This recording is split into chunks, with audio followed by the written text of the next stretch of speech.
Bom dia, eu sou analista institucional com visão democrática. Meu compromisso pessoal é com a democracia. Sou Antônio Martins, sou de Santa Cruz de Capibaribe. Hoje são 27 de maio de 2026. Pois é, meus amigos, minhas amigas, hoje o título do meu vídeo é o seguinte: O mundo em crise, guerras, corrupção e falta de lideranças. Bom dia, meus amigos, minhas amigas. Hoje eu quero fazer uma reflexão séria com vocês. Não é um vídeo para defender político, não é um vídeo para a torcida organizada, também não é um vídeo para espalhar ódio. O que eu quero é pensar junto com vocês sobre o momento que estamos vivendo, né? Porque, sinceramente, às vezes tenho a impressão de que o mundo inteiro entrou numa espécie de crise moral, política e espiritual. Olha bem o cenário internacional. Quando pensamos que haverá paz, vem novas ameaças. Quando parece existir um acordo, tudo volta a atenção novamente. Veja o caso do Irã, né? Eu já não aguento mais. E é uma guerra extremamente prejudicial a não só a questão do Irã, né, mas a todo mundo, porque com o fechamento do chamado Estreito de Hormuz, né, veda, proíbe a passagem de navios que levam petróleo, que levam alimentos, que levam remédios, enfim, prejudica a todos. O mundo inteiro está sendo prejudicado. Ora surgem sinais de entendimento diplomático, ora volta às ameaças. Os conflitos e um medo de novas guerras, né? Isso toda hora. Eu não aguento mais, não. Assim, o mundo parece cansado, as instituições parecem cansadas também, né? As lideranças mundiais também parecem cada vez mais frágeis. O caso do Irã mostra algo preocupante, né? Que o século XXI ainda não conseguiu encontrar estabilidade. Nós já estamos na terceira década, quase 30 anos do século XXI, e ainda não encontramos o caminho deste século. Ou seja, sobra mais 70 anos para ver o que a humanidade vai fazer. Porque um século, né, não é muita coisa quando se trata de história. Pois as grandes potências falam em paz, mas continuam armadas, continuam se armando, né? Você vê a Europa cada vez mais aumentando seu gasto com segurança, né? A França, a Alemanha aumentando para 2, 3% do PIB as despesas com armamentos, né? Os discursos todos defendem a democracia, mas os interesses econômicos e estratégicos que estão predominando o mundo, né? Sem entrar em detalhe, o domínio sobre a tecnologia é um conflito, é uma guerra astronômica entre os Estados Unidos e a China, que são os dois países mais fortes economicamente que nós conhecemos. O cidadão comum, como eu, olha para isso tudo e sente medo, né? Porque ninguém sabe até onde a crise internacional pode chegar. E o mais impressionante, o ser humano evoluiu tecnologicamente, mas moralmente ainda deixa está muito atrás, muito atrasado, né? Moralmente, a humanidade está muito atrasada.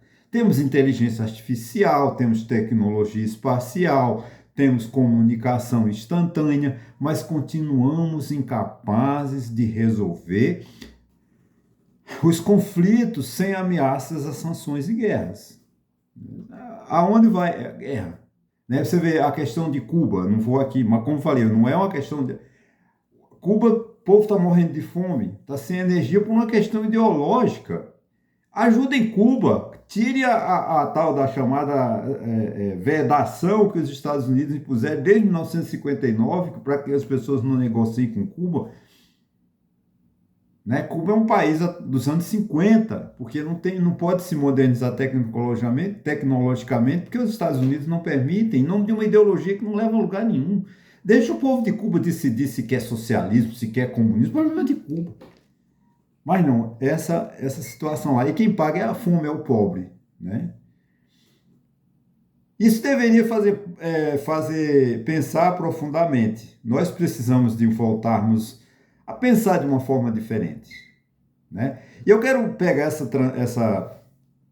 esse, vamos dizer assim, essa chance que eu falei sobre o mundo, o conflito do mundo, e fazer uma transição para o Brasil, né?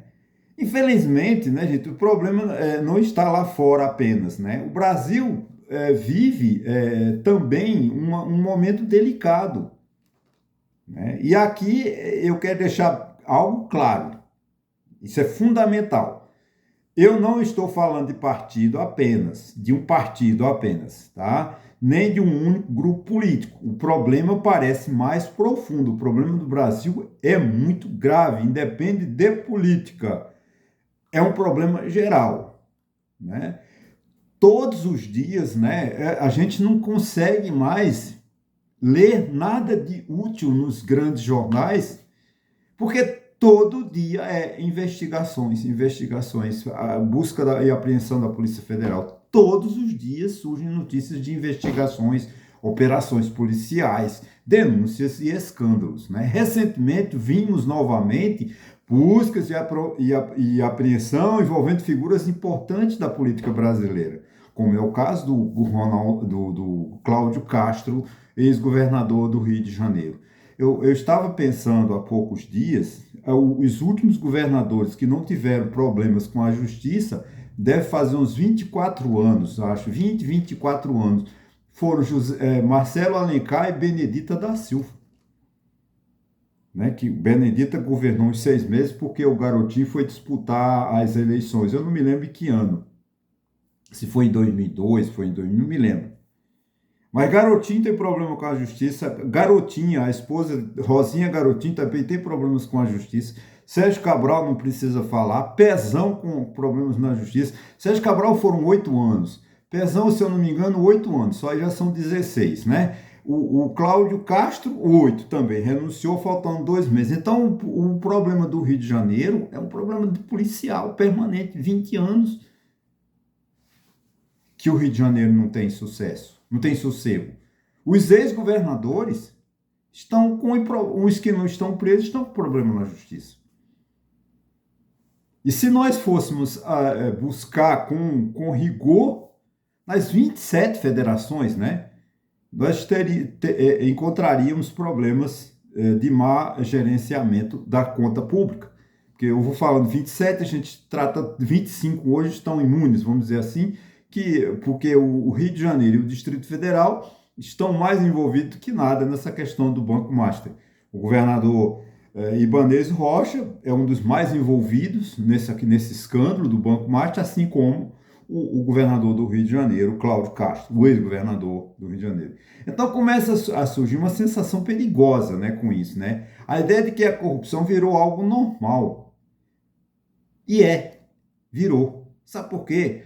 Porque Cláudio Castro, se ele se candidatar a senador no Rio de Janeiro, apesar dele estar inelegível, ele é eleito.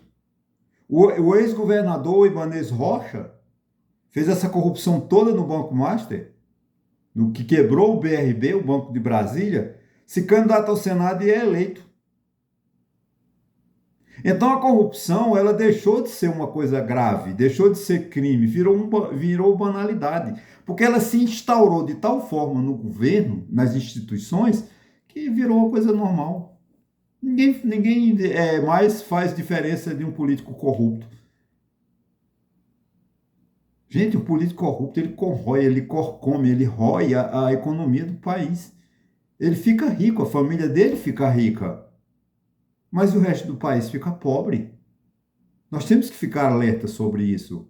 Porque quando uma sociedade perde a capacidade de se dignar, ela começa lentamente a aceitar aquilo que antes considerava absurdo.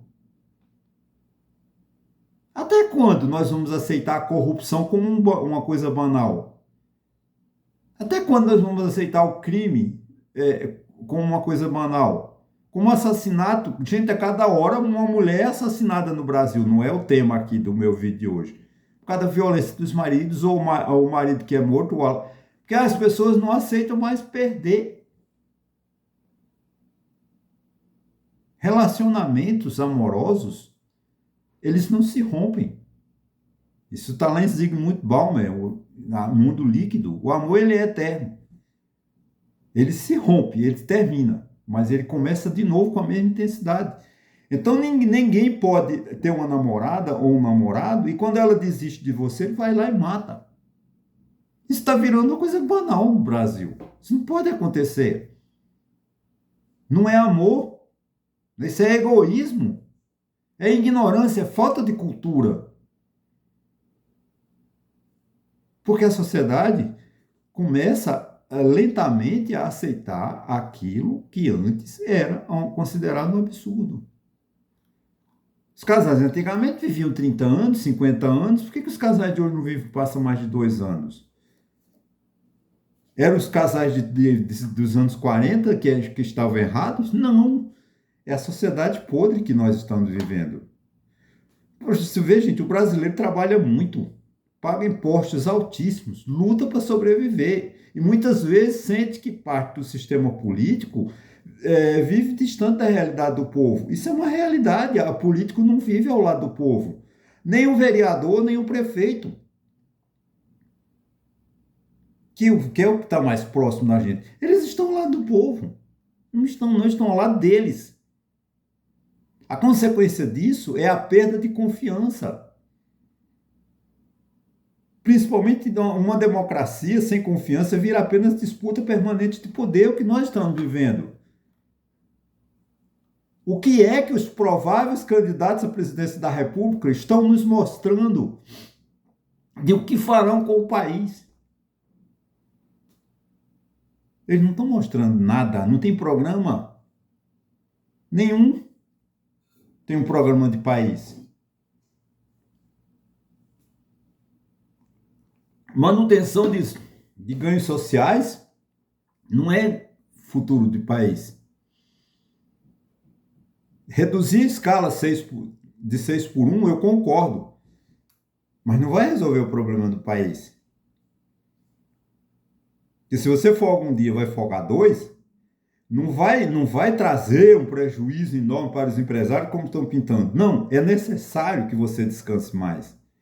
É necessário que o trabalhador tenha um tempo maior para se interagir, para se socializar, para se divertir, para gerar novas riquezas, acrescentar novos PIBs. Porque quando o trabalhador só tem direito a um dia, ele tem 2, ele vai passear, ele vai gastar, ele vai investir, não vai prejuízo. Os empresários não vão ter prejuízo. O que precisamos fazer no Brasil é melhorar a produtividade do trabalhador brasileiro, que é baixa, por causa do analfabetismo, por falta de tecnologia. Os empresários não querem nem treinar o funcionário, nem dar equipamento adequado. A produção é baixa.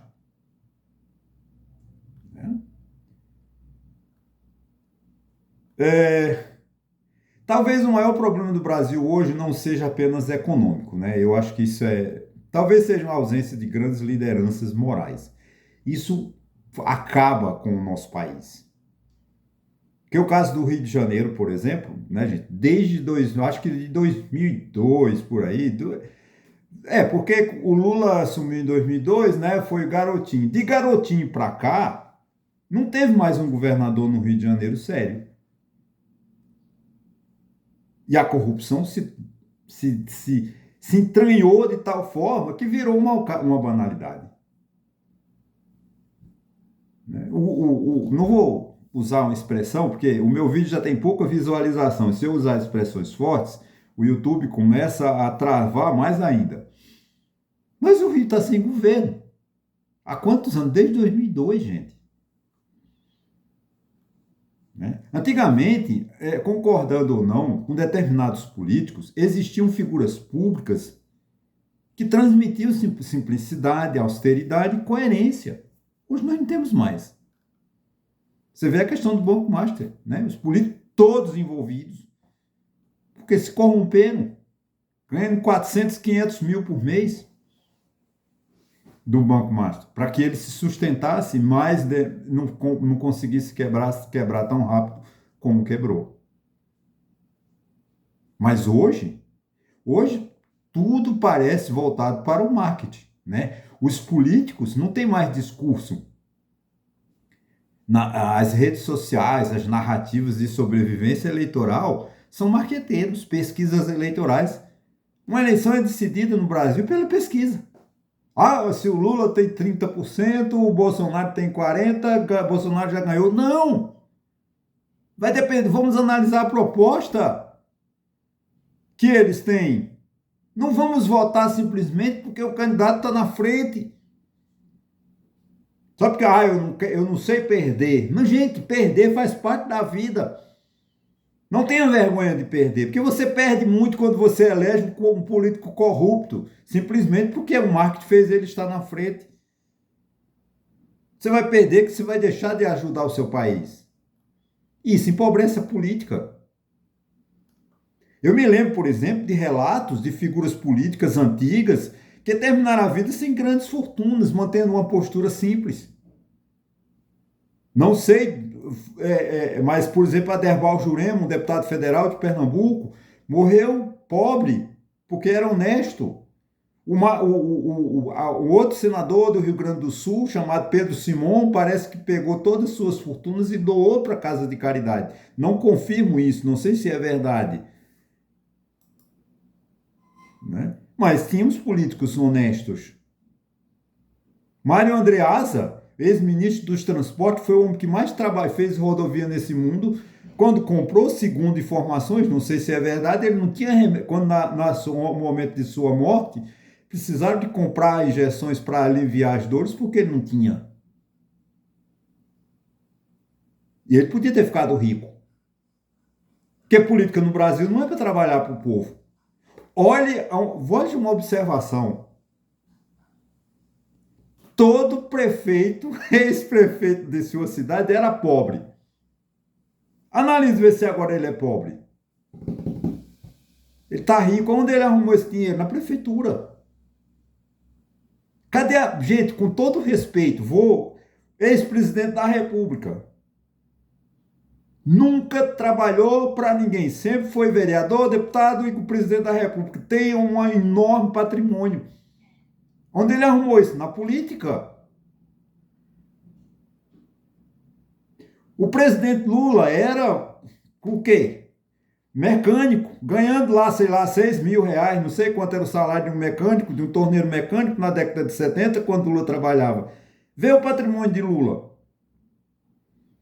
Vê o patrimônio do filho do Lula. Arrumou na política. Ah, você está sendo... Não, a política é bom para isso. Antônio Carlos Magalhães não tinha dinheiro para comer na cantina da Faculdade de Medicina na Bahia. Entrou para a política e se tornou um dos homens mais ricos daquele estado. Então, político é negócio que não é, política é negócio que não era para ser. Política é para fazer bem ao povo. Mas existia, sim, antigamente, uma imagem de compromisso público mais forte que nós não vemos hoje. E isso faz falta ao Brasil.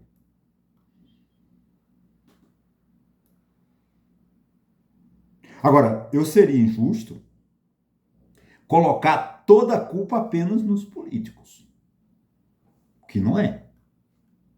A sociedade também precisa fazer sua autocrítica, porque muitas vezes valorizamos mais escândalo do que o conteúdo, o grito do que a reflexão, a agressividade do que o diálogo, que nós estamos vivendo agora. A política virou torcida organizada, que não é para isso.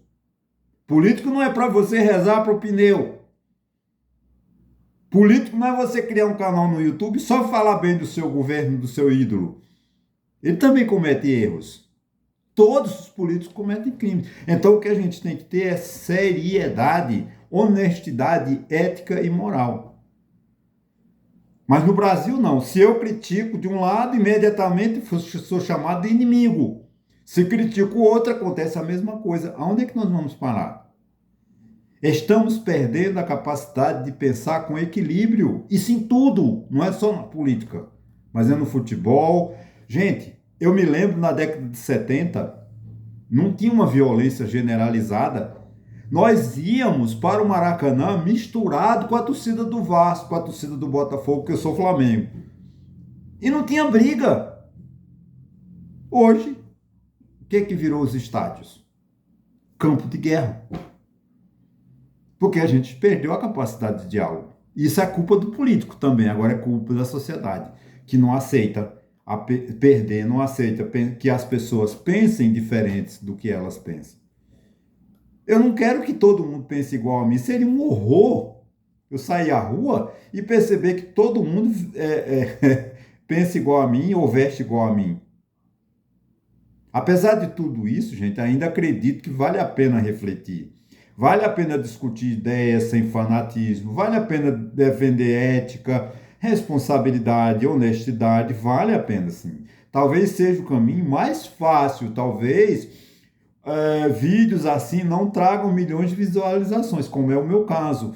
Eu luto, tenho um perfil, vamos dizer assim, de boa qualidade, que eu já colhi informações, pesquisei, minha qualidade do vídeo não é ruim, a qualidade dos meus vídeos não é ruim, ela está num patamar, mas a visualização é pouco. Por quê? Porque eu não tenho ideologia, eu não falo mal de A ou B, ou só de A ou só de B.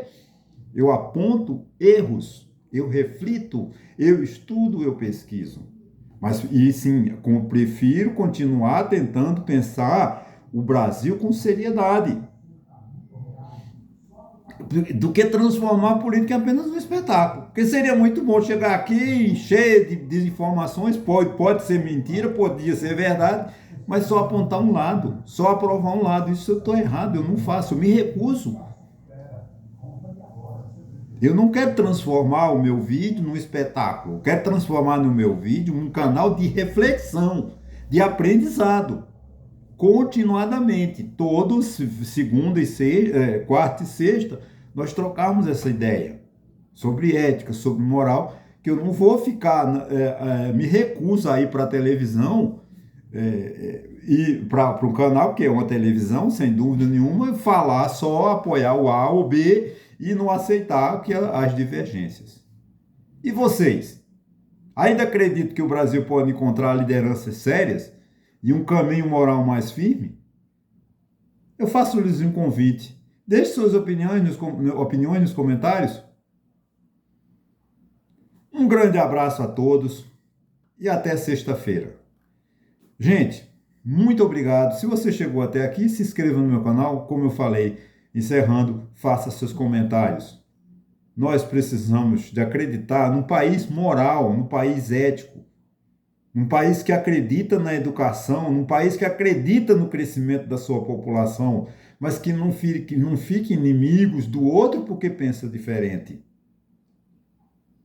Nós precisamos de respeitar o ser humano em todas as suas esferas, não só na área política. Porque nós somos filhos de um único Deus, que é o caminho que todos nós devemos seguir. Mais uma vez, muito obrigado e até a próxima.